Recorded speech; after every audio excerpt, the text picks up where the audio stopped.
had always felt uneasy about the old house, even before I moved in. The estate agent assured me it was a steal, nestled in a forgotten corner of rural Maine.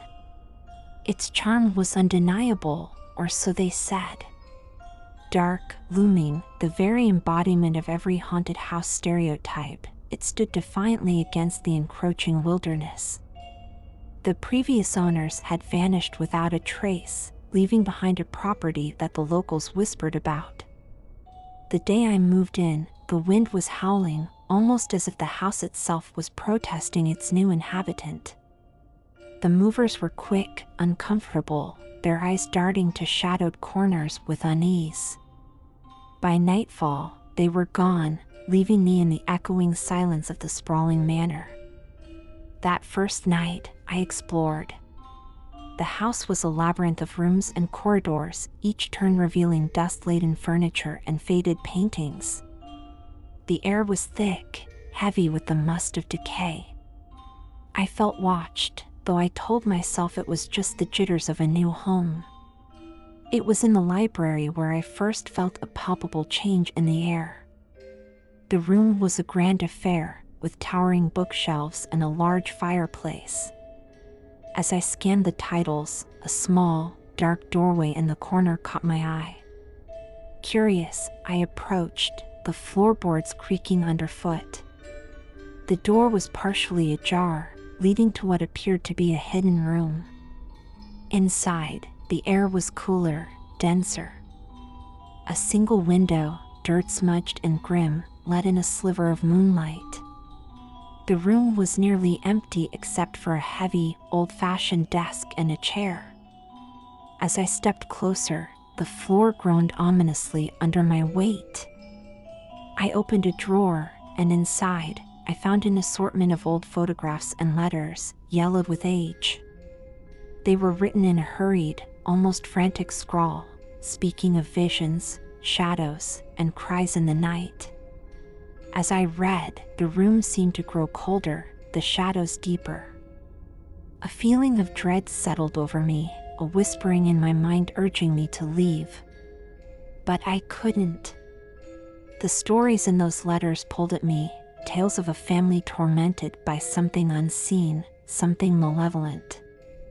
That night, as I lay in bed, the house seemed to breathe around me. The wind's wail turned to what sounded like whispers, soft and insistent. Sleep eluded me, each creak and groan of the old house a symphony of terror. When I finally drifted off, it was into a fitful, restless slumber. I awoke to a sound, distant and echoing. It was a thump, like something heavy being dropped, coming from the direction of the library. Heart pounding, I grabbed a flashlight and crept down the hallway. The house was pitch black, the kind of darkness that feels alive, suffocating. As I approached the library, the air grew perceptibly colder, a sure sign that something was amiss. The library door was ajar, which I remembered closing. I pushed it open, the hinges groaning. My flashlight beam cut through the darkness, landing on the hidden door, which was now wide open. A chill ran down my spine as I stepped inside.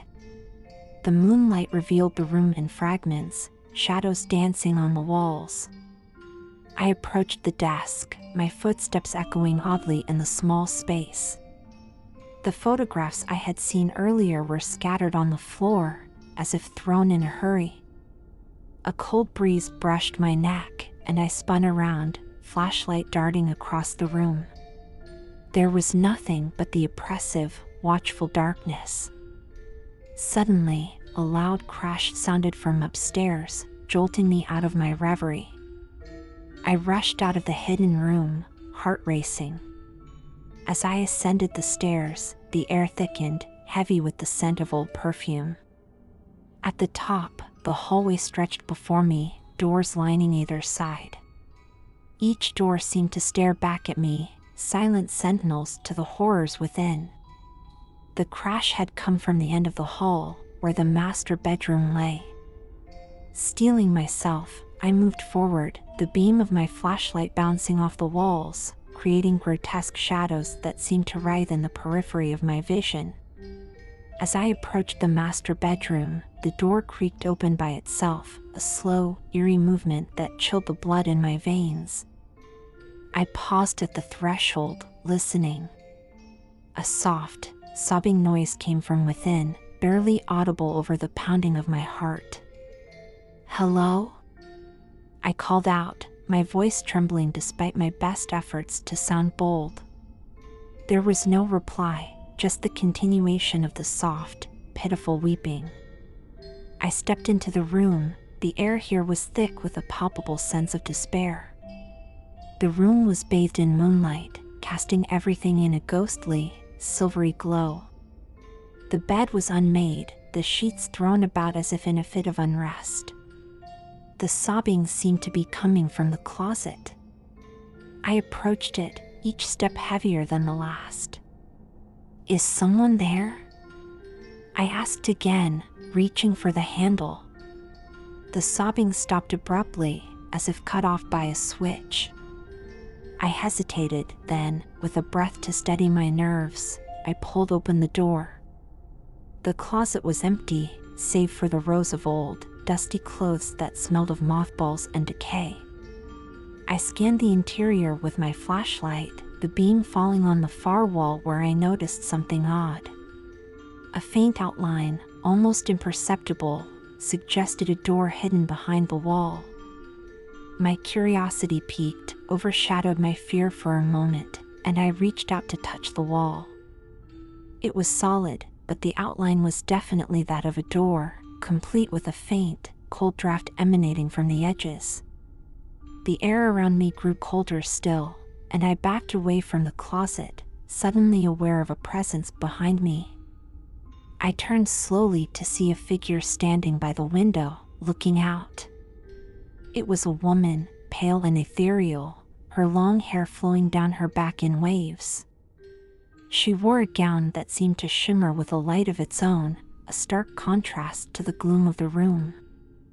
"Who are you?" I managed to whisper, my throat tight with fear. She turned slowly, her face sorrowful, eyes deep pools of misery. "They never leave," she murmured, her voice a melodic whisper that seemed to echo around the room. "They never find peace." "Who?" I asked, a chill running down my spine. "The ones trapped," she replied, looking back out the window. "Trapped like me." Before I could speak again, she vanished, dissipating into the air like mist. I stood there, frozen, trying to process what had just happened. A sound from downstairs snapped me out of my reverie. It was a thumping, rhythmic, and deliberate, like someone or something was pacing the ground floor. With a deep breath, I left the bedroom and headed downstairs, each step heavy with dread. The house seemed to close in around me, the walls whispering secrets in a language I couldn't understand. As I reached the ground floor, the thumping stopped, replaced by an oppressive silence. I moved toward the living room, the air growing colder with each step. The fireplace was unlit, the embers long cold, but as I entered the room, a fire suddenly roared to life, casting flickering shadows across the walls. The room was filled with old furniture, each piece covered in white sheets, giving them the appearance of ghostly figures frozen in time. A voice came from behind me, making me jump. "You shouldn't be here," it hissed, a malevolent undertone to its whisper. I spun around, flashlight raised, but there was nothing. "Who's there?" I called out, my voice sounding small and weak in the vastness of the room. No answer came, but the temperature dropped, breath turning to mist in the air. I felt a hand on my shoulder, ice cold and firm. I spun around, swinging my flashlight, but again, there was nothing, only the oppressive, watchful silence of the house. As I turned back to the room, the sheets on the furniture began to stir, as if caught in a non-existent breeze. Then, one by one, they began to lift, revealing nothing underneath. The room grew darker, the fire dimming as if being suffocated. I backed away, my mind reeling with terror, when the front door slammed shut with a force that shook the house. Trapped, I realized, just like the apparition had said. The house wanted something from me, or perhaps it wanted to keep me. As I pondered this, a new sound caught my attention, a scraping, like something heavy being dragged across the floor above. It was coming from the hidden room in the library, the place where this nightmare had truly begun. I knew I had to return there, to confront whatever this house was hiding. As I made my way back to the library, each shadow seemed to watch me, each whisper of the house a warning. What lay within that hidden room was the key, I was sure of it. The scraping grew louder as I approached, a sound not just heard, but felt, vibrating through the very bones of the old house. Reaching the library, I pushed the door open, the familiar creak somehow comforting in its normalcy. The hidden room's door was ajar, as if inviting me in. Steeling myself, I stepped inside, the door closing behind me with a click that echoed ominously in the tight space. The room was different now, changed somehow, with a palpable sense of waiting. As I moved toward the desk, the floorboards beneath me groaned, and the air turned frigid. The letters I had read earlier were spread out on the desk, as if someone had been examining them. I picked one up, the handwriting shaky and desperate, speaking of a curse, a family doomed, and a ritual unfinished. The scraping sound was right above me now, so loud it was almost deafening. I looked up, the ceiling seemed to pulse with a life of its own. Fear gripped me, yet I was unable to move, frozen by the intensity of the house's malevolence. Suddenly, the floor above cracked, a small hole appearing, dust and debris falling into the room. I stepped back, my heart racing as I realized that whatever was moving in the house was coming for me. And as the ceiling bulged downward, ready to give way, I knew that the story of this house was far from over, its secrets still buried in the shadows, waiting to be unearthed. Just as the debris began to fall around me, a loud, jarring crack echoed through the hidden room, like the very foundation of the house was splitting apart. I dove away from the collapsing ceiling, finding shelter under the solid frame of the heavy desk. The house groaned under its own weight, a sound so deep and visceral that it seemed to come from the bowels of the earth itself. Dust filled the air, thick and choking, as I cowered under the desk, my flashlight flickering ominously. The light caught glimpses of the room changing before my eyes, the walls warping, stretching, as if they were breathing. I could hear the scraping now not just above me but all around, a cacophony of movement that seemed both random and purposeful.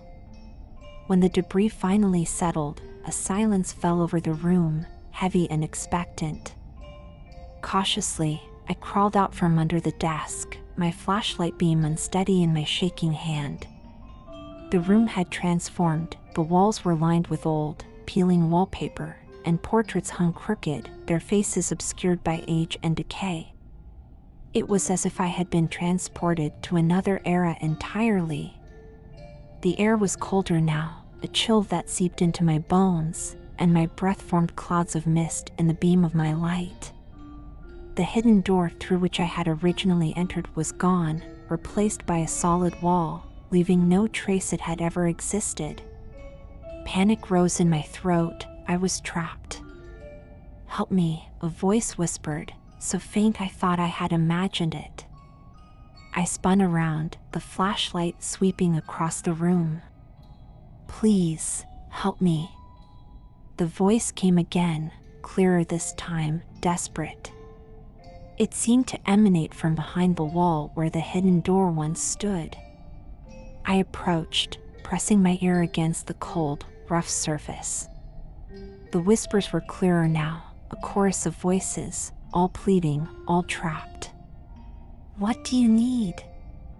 I asked, my voice barely above a whisper, afraid to break the fragile connection. Freedom, they answered in unison, a sigh that made the air vibrate around me. How can I free you?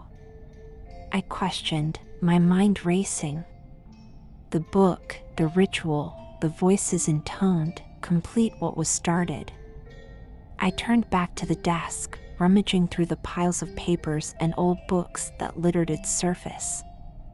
My hand brushed against a leather-bound tome, its cover worn and etched with strange symbols that seemed to shimmer in the flashlight's beam.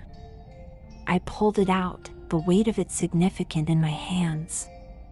Opening the book, I found it filled with notes, diagrams, and incantations written in a frantic hand. The pages were yellowed with age, but the words were legible, detailing a ritual meant to seal away something ancient and malevolent. The last page was a frantic scrawl, "We were wrong, we only made it stronger. You must finish it." A sudden cold gust swept through the room, extinguishing my flashlight, plunging me into darkness. I fumbled with it, my fingers numb and clumsy, but it wouldn't turn back on. Then, just as suddenly, a dim, eerie light filled the room, emanating from nowhere and everywhere at once. Shapes began to form in the shadows, ethereal and shifting. Faces appeared on the walls, distorted by sorrow and pain, their eyes empty pits of despair. The air grew thick with their sorrow, and I could feel their hunger, their desperation for release. I began to read from the book, my voice shaky at first but growing stronger. The words felt alive, twisting on my tongue, resonant with power. As I spoke, the wind inside the room grew stronger, howling like the cries of the damned.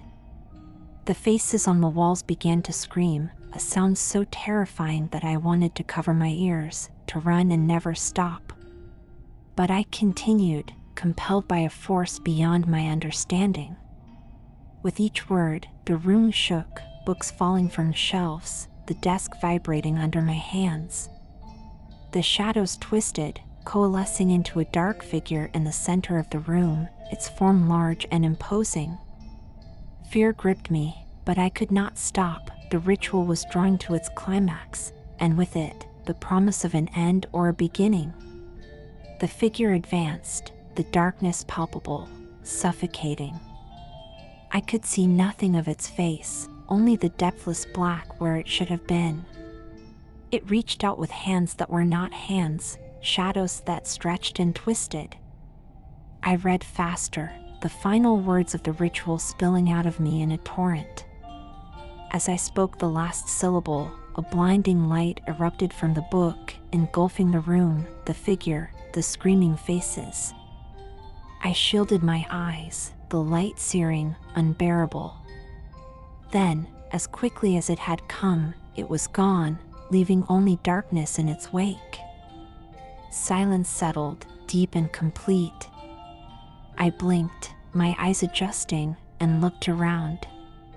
The room was as it had been when I first found it, the hidden door once again in its place, slightly ajar. The book lay open on the desk, its pages now blank, the words gone as if they had never been. I was alone, truly alone. The presence, the voices, the desperation, they were gone. The house felt just like what it was, an old, abandoned building, nothing more. But I knew better. Something had been here, something had been set free, or perhaps it had been sealed away once more. I wasn't sure.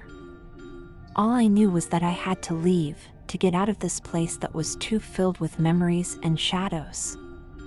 I moved toward the hidden door, pushing it open, the squeal of its hinges loud in the still air. I stepped out into the library, the familiarity of it a stark contrast to the hidden room's opulence of terror. The house was quiet, too quiet, as I made my way to the front door. Stepping outside, the night air felt fresh, clean, a balm to my senses. I looked back once, at the house that no longer seemed imposing, just sad and forgotten. I knew I would never return, but the story wasn't over, not really. It was a chapter closed, perhaps, but the book of that house, of what lay within, had many pages left unturned. As I walked away, the weight of the book in my bag a constant reminder, I knew that this was not the end. It was merely a pause, a breath taken before the plunge into deeper, darker waters. As I walked away from the house, the weight of the leather-bound tome in my bag felt like a tangible link to the horrors I had just escaped.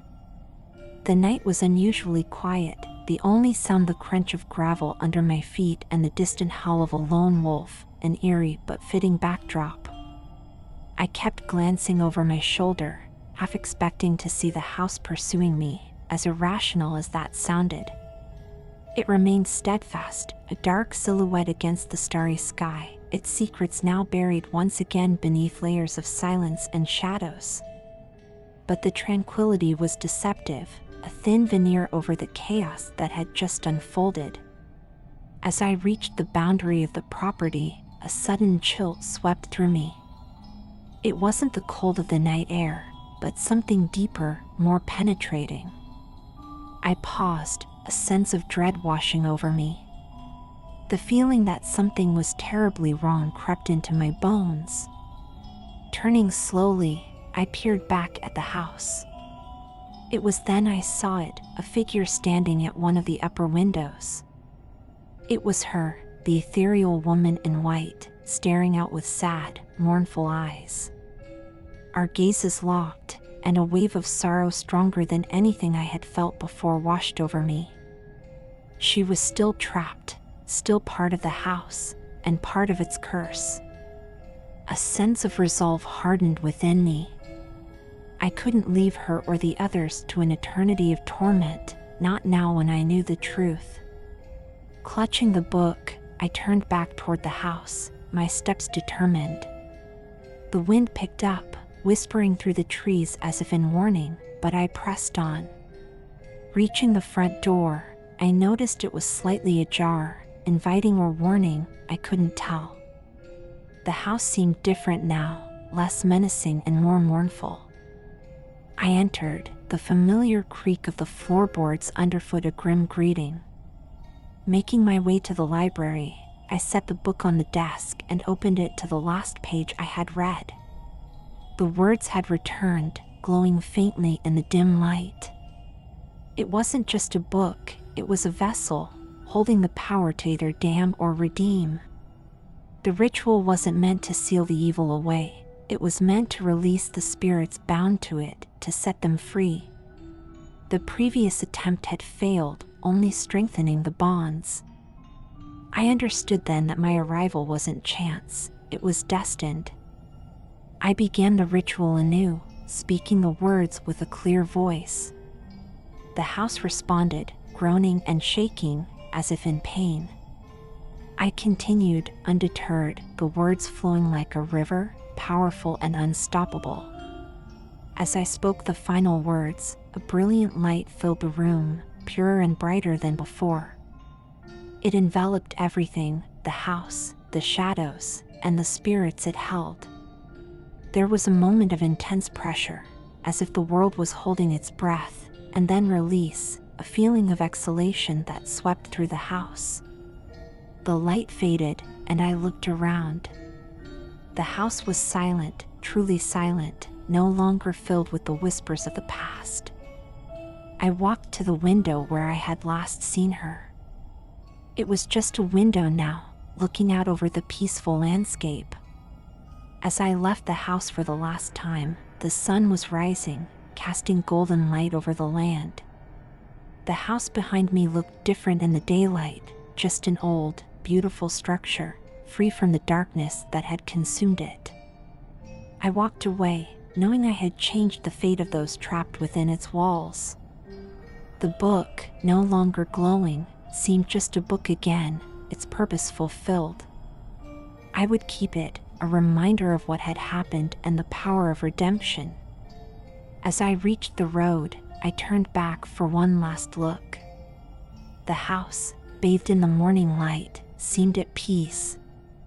I felt a weight lift off my shoulders, a sense of completion. The spirits were free, and so was I.